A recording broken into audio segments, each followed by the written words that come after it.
Hello everyone. आज हम बात करेंगे इंजेक्शन एट्रोपिन के बारे में। इंजेक्शन एट्रोपिन एक इमरजेंसी मेडिसिन है जिसका उपयोग कुछ इमरजेंसी कंडीशन है जिसमें किया जाता है। लाइक अपन ज़्यादातर ब्रेडिकार्डिया और आर्गनोफॉस्फोरस पॉइजनिंग में देखते हैं, है ना। इंजेक्शन एट्रोपिन में ऐसा क्या है और क्या एक्शन करता है ना, कि इसका यूज़ उन कंडीशनों में किया जाता है ना। उसके लिए अपन डिटेल से वीडियो में देखेंगे, है ना। सिंपल लैंग्वेज में आइए हम देखते हैं कि क्या होता है इंजेक्शन एट्रोपिन और काम कैसे करता है। इंजेक्शन एट्रोपिन एंटीकोलिनर्जिक है। एंटीकोलिनर्जिक कैसे? हम देखे हैं कि जो ऑटोनॉमिक नर्वस सिस्टम है ना, उसके दो भाग होते हैं। पहला पैरासिम्पैथेटिक नर्वस सिस्टम, दूसरा सिंपैथेटिक नर्वस सिस्टम, है ना। तो जो इंजेक्शन एट्रोपिन है वो पैरासिम्पैथेटिक के जस्ट अपोजिट काम करता है ना। और पैरासिम्पैथेटिक नर्वस सिस्टम को कोलिनर्जिक सिस्टम कहते हैं, तो उसके अगेंस्ट काम करते हैं, इस कारण उसे एंटीकोलिनर्जिक बोलते हैं। अब देखते हैं इंजेक्शन एट्रोपिन, है ना, कोलिनर्जिक के अगेंस्ट कैसे काम करता है ना, उसके विपरीत कैसे काम करता है उसको देखेंगे। Atropine generally behave as a competitive antagonist of acetylcholine, है ना, एट मस्करेनिक रिसेप्टर। ये जो कोलिनर्जिक सिस्टम है इसके दो रिसेप्टर रहते हैं, एक तो है मस्करेनिक और दूसरा है निकोटिनिक। तो ये जो ड्रग है एट्रोपिन, है ना, ये जो मस्करेनिक रिसेप्टर है उसको कॉम्पिटिटिवली एंटागोनाइज्ड करता है। मतलब जो मस्करेनिक रिसेप्टर है ना, उसको इंजेक्शन एट्रोपिन जो है ब्लॉक कर देता है, जिससे कि जो एसिटाइल कोलिन का जो मॉलिक्यूल्स है उसमें बाइंड नहीं हो पाता और आगे का एक्शन नहीं हो पाता। एग्जांपल ये देख लेते हैं कि ये जो है प्री साइनेप्टिक मेम्ब्रेन है, यहाँ से एसिटाइल कोलिन का मॉलिक्यूल्स रिलीज होता है। ये रिलीज होके जो पोस्ट साइनेप्टिक मेम्ब्रेन है यहाँ पास रिसेप्टर रहता है ना, मस्करेनिक रिसेप्टर। फिर जो प्री साइनेप्टिक मेम्ब्रेन है उससे एसिटाइल कोलिन का मॉलिक्यूल्स जो है रिलीज होकर, है ना, पोस्ट साइनेप्टिक मेम्ब्रेन में, है ना, मस्करेनिक रिसेप्टर है जिसमें बाइंड होता है और नॉर्मल अपना काम करता है ना। तो जब अपन इंजेक्शन एट्रोपिन लगाते हैं तो इंजेक्शन एट्रोपिन जो है जो मस्करेनिक रिसेप्टर को ब्लॉक कर देता है और बाइंड नहीं करने देता, जिससे जो एसिटाइल कोलिन का काम है ना, वो नहीं हो पाता, वो रुक जाता है। इसी प्रकार से इंजेक्शन एट्रोपिन काम करता है और जो एसिटाइल कोलिन का वर्क जो रहता है उसको कम कर देता है या ब्लॉक कर देता है। मस्करेनिक रिसेप्टर के भी टाइप्स होते हैं, जिसमें से हम आगे मेनली 3 टाइप को अपन देखेंगे, जिसमें से M1, M2, M3 है ना। इसको आगे चल के स्टडी करेंगे इसके बारे में। इंजेक्शन एट्रोपिन जो है एल्कलॉइड है ना, इसको डिराइव्ड किया जाता है एट्रोपा बेलाडोना, है ना। ये जो प्लांट रहता है उससे एट्रोपिन को डिराइव्ड या बनाया जाता है। इसकी अवेलेबिलिटी की बात करें तो इंजेक्शन फॉर्म में भी आता है ना, और आई ड्रॉप के फॉर्म में भी आता है और ऑइंटमेंट के फॉर्म में भी आता है। अब देखते हैं ये हमारे शरीर को क्या क्या इफ़ेक्ट करता है। इंजेक्शन एट्रोपिन जो है ना, जो कोलिनर्जिक सिस्टम के जस्ट अपोजिट काम करता है ना। तो अपन फर्स्ट देखे CNS में है, इंजेक्शन एट्रोपिन CNS को स्टिमुलेट कर देता है। इससे क्या होता है कि पेशेंट एक्साइटेड हो जाता है ना, और डिसोरिएंटेड हो जाता है। पेशेंट को हैलुसिनेशन भी होने लगता है, ठीक है।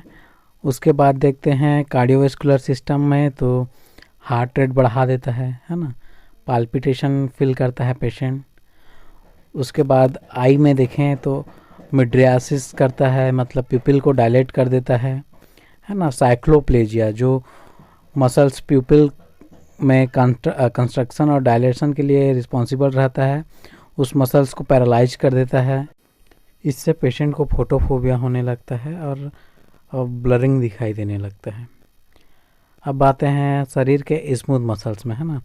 शरीर में स्मूथ मसल्स को रिलैक्स कर देते हैं। गैस्ट्रोइंटेस्टाइनल में, जिसके कारण कॉन्स्टिपेशन होने लगता है। लंग्स में देखें तो ब्रोंकोडायलेशन होता है ना। और यूरिनरी ब्लैडर में देखें तो रिलैक्स कर दे तो यूरिनरी रिटेंशन होता है। यह एंटी सिक्रेशन का भी काम करता है, जैसे स्वीट ग्लैंड से, है ना, स्वीट ग्लैंड का सिक्रेशन कम कर देता है जिससे पसीना कम आता है। स्लेवरी ग्लैंड से स्लाइवा कम हो जाता है, सिक्रेशन कम हो जाता है ना। लैक्रिमल ग्लैंड है, उससे टीयर, है ना, आंसू कम आने लगता है उसके कारण। और जो गैस्ट्रिक सिक्रेशन है वो भी कम होने लगता है। और वो ट्रैकियोब्रोंकियल अपन सिक्रेशन देखें तो उसमें भी सिक्रेशन कम होता है जिससे एयरवे क्लियर रहता है ना। अब एंटी सिक्रेशन एक्शन के कारण जो है बॉडी टेम्परेचर भी राइज होता है, तो इससे टेम्परेचर भी बढ़ता है। इस कारण जिस पेशेंट को एट्रोपिन चल रहा है ना, उसका टेम्परेचर बढ़ा रहता है। अब देखते हैं इसका यूजेस कहाँ कहाँ पास होता है।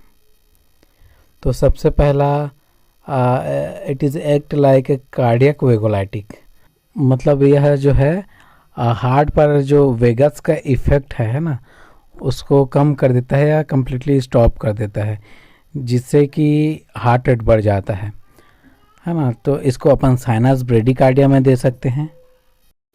इंजेक्शन एट्रोपिन को कुछ ड्रग के साथ भी देते हैं जिससे उसका साइड इफ़ेक्ट ना हो, जैसे कि इंजेक्शन नियोस्टिकमिन है ना, वो ब्रेडिकार्डिया करा देता है, जिससे कि उसको साथ में देते हैं ताकि हार्ट रेट मेंटेन रहे, स्पेशली कोबरा या स्नैक बाइट केस में, है ना। इसको प्री एनेस्थेटिक ड्रग के रूप में भी देते हैं क्योंकि इसका एंटी सिक्रेशन एक्शन जो है इस टाइम में बहुत इम्पोर्टेंट रहते हैं, जैसे कि ट्रैकियोब्रोंकियल सिक्रेशन कम करना, है ना, या सर्जरी के दौरान दिए जाने वाले और भी मेडिसिन हैं जिसके साइड इफ़ेक्ट को कम करना। इसलिए इसे, है ना, प्री एनेस्थेटिक ड्रग के रूप में भी दिया जाता है। इसको आई का जो इन्फ्लामेटरी कंडीशन है ना, उसमें भी दिया जाता है। क्यों दिया जाता है? इसके जो मेड्रियासिस और साइक्लोप्लेजिया वाली एक्शन है ना, उसके लिए दिया जाता है, क्योंकि इसमें इस कंडीशनों में आई को जो रिलैक्स, है ना, जो पेपिलरी मसल्स है उसको रिलैक्स करके रखा जाता है कुछ दिनों तक, जिससे यह, है ना, सूटेबल रहता है। और मोस्ट इम्पॉर्टेंट यूज़ इसका जो है ऑर्गेनोफॉस्फोरस पॉइजन में है ना, जिसमें एज अ एंटीडॉट के रूप में इसका यूज़ किया जाता है। आइए देखते हैं डिटेल में ऑर्गेनोफॉस्फोरस पॉइजन में इसका क्या एक्शन रहता है। अब देखते हैं, कोई मरीज अगर ऑर्गेनोफॉस्फेट पॉइजनिंग लिया है, मतलब कि उसमें मेलाथियोन और पैराथियोन केमिकल मिला रहता है ना। ऑर्गेनोफॉस्फेट पॉइजनिंग की तरह ही एक कार्बामेट्स पॉइजनिंग भी होता है, जिसका मैनेजमेंट भी ओपी पॉइजनिंग की तरह ही होता है। ये दोनों हाईली लिपिड सॉल्युबल होता है ना, जिससे आसानी से शरीर में अंदर चला जाता है या डिज़ोल्व हो जाता है। स्किन के थ्रू भी चला जाता है और आँख के थ्रू भी इंटर कर जाता है। ये पॉइज़न जो है ब्लड में एब्जॉर्ब हो जाने के बाद, है ना, जो हमारे साइनेप्स है ना, उसमें एक एंजाइम रहता है जिसे एसिटाइल कोलिन स्ट्रेस एंजाइम कहते हैं। इस एसिटाइल कोलिन स्ट्रेस एंजाइम को, है ना, जो पॉइज़न है वो कम्प्लीटली इनहिबिट कर देता है, जिससे वो अपना काम नहीं कर सकता, है ना। तो अपन देखें कि जो साइनेप्स में एक एंजाइम रहता है जिसे एसिटाइल कोलिन स्ट्रेस है ना, उसको जो पॉइज़न के मॉलिक्यूल्स है वो कम्प्लीटली स्टॉप कर देता है, मतलब इनहिबिट कर देता है, जिससे एसिटाइल कोलिन स्ट्रेस है जो अपना काम नहीं कर सकता। अब देखते हैं कि एसिटाइल कोलिन स्ट्रेस का क्या काम है। एसिटाइल कोलिन स्ट्रेस जो है, जो एसिटाइल कोलिन मॉलिक्यूल्स जो निकलते हैं उसको डिग्रेड या ब्रेक डाउन करते हैं, है ना। अगर एसिटाइल कोलिन स्ट्रेस की कमी हो जाती है तो जो एसिटाइल कोलिन की जो मॉलिक्यूल्स है उसको ब्रेक डाउन नहीं कर पाएगा। जो एसिटाइल कोलिन स्ट्रेस है ना, एसिटाइल कोलिन मॉलिक्यूल्स को ब्रेक डाउन करके कंट्रोल करके रखता है ना, जिससे कि एक निश्चित संख्या रहे, ज़्यादा संख्या ना बढ़े, है ना, इस प्रकार के कंट्रोल करके रखता है। जब पॉइज़न जो है एसिटाइल कोलिन स्ट्रेस से चिपक जाता है और उसका जो काम जो है नहीं करने देता, है ना, इससे क्या होता है कि एसिटाइल कोलिन मॉलिक्यूल्स की मात्रा जो है बहुत ज़्यादा बढ़ जाता है, जिससे जो एसिटाइल कोलिन रिसेप्टार है ना, मस्कुरेनिक रिसेप्टार और निकोटिनिक रिसेप्टर, है ना, ये हाइपर स्टिमुलेट हो जाते हैं, जिससे कोलिनर्जिक सिम्टम्स जो है शो होता है। तो क्या क्या सिम्टम्स शो होता है पॉइज़न में, आइए देखते हैं। मस्कुरेनिक रिसेप्टर के टाइप्स देखेंगे, उसी के अकॉर्डिंग जो शरीर में साइन और सिम्टम्स हैं ना, वो शो होता है। अगर M1 स्टिमुलेट होता है ना, तो जो स्टमक के अंदर एसिड सिक्रेशन जो है इंक्रीज़ हो जाता है। ठीक है, ये M1 रिसेप्टार स्टमक के अंदर पाया जाता है। M2 रिसेप्टार जो है हार्ट में पाया जाता है, तो इसका एक्शन हार्ट में रहता है ना, और ब्रेडिकार्डिया कराता है।